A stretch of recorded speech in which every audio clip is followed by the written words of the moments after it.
सुगंधा कह रही है, बाबा आपके नेत्र खुले हैं, आपके नेत्र खुले हैं बाबा, आप मुझे बताएं मैं कौन से महीने से 16 सोमवार के व्रत प्रारंभ करूं, उसका विधान क्या है, क्या विधान। कहा भगवान वर्णन करे। ऋषियों ने कहा सुनो सुगंधा,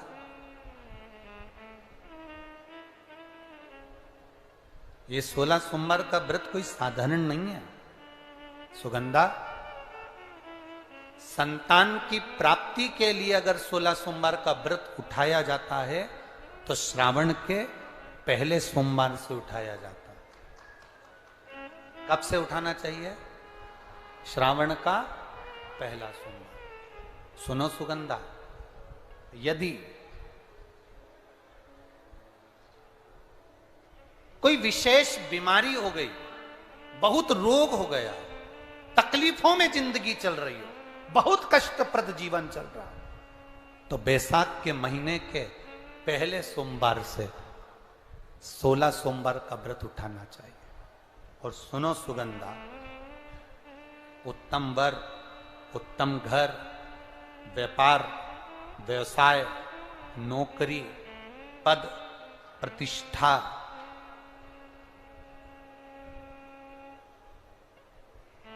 के लिए अगर हमें व्रत करना है तो मार्गशीर्ष मास का पहला सोमवार से इस व्रत को प्रारंभ कर देना चाहिए। मार्गशीर्ष मास का पहला जो सोमवार हो उसमें इस व्रत को प्रारंभ कर लो।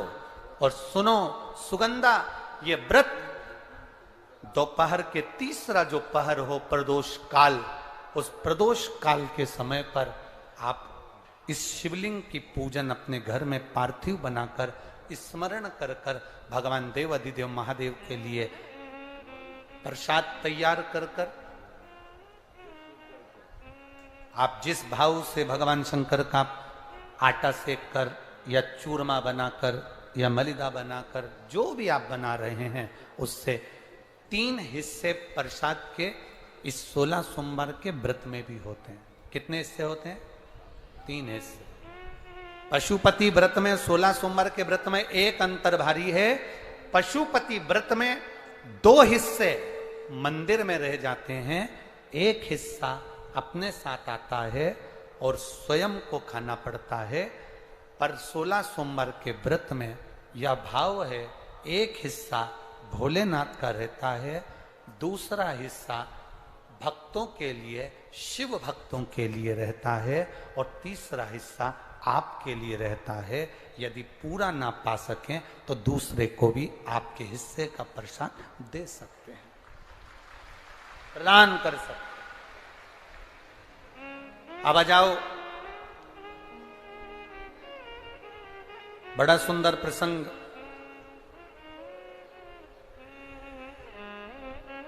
नरसिंह पुराण का आता है। एक बड़ा सुंदर प्रसंग आया।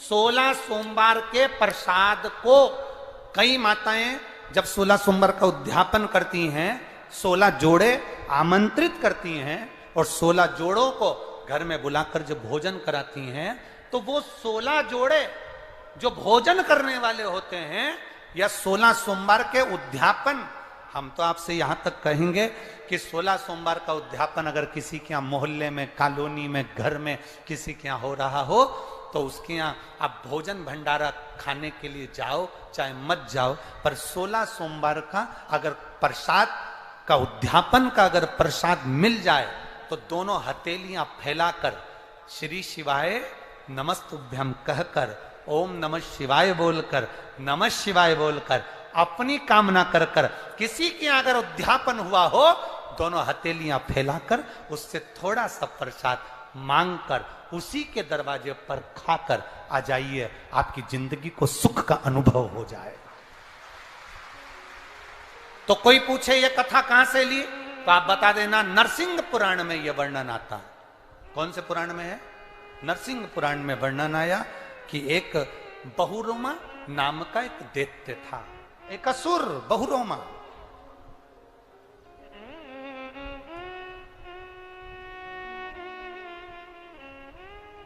एक बार बहुरोमा नामक का ये दैत्य या असुर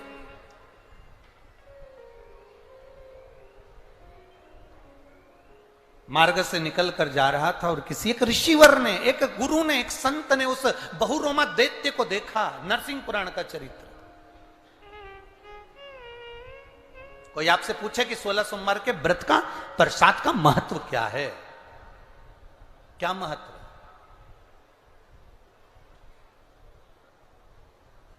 बहुत ध्यान देना, यहां पे माताएं पशुपति व्रत करती हैं। पशुपति व्रत अगर आप लोग करते हैं तो उसके 2 हिस्से मंदिर में छूटते हैं प्रसाद के। बोलो री जी हाँ, सही है। मंदिर में आप जो प्रसाद के 2 हिस्से छोड़कर आती हो, बहुत सारी माताएं व्रत करती है और वहां प्रसाद के हिस्से रखे रहते हैं।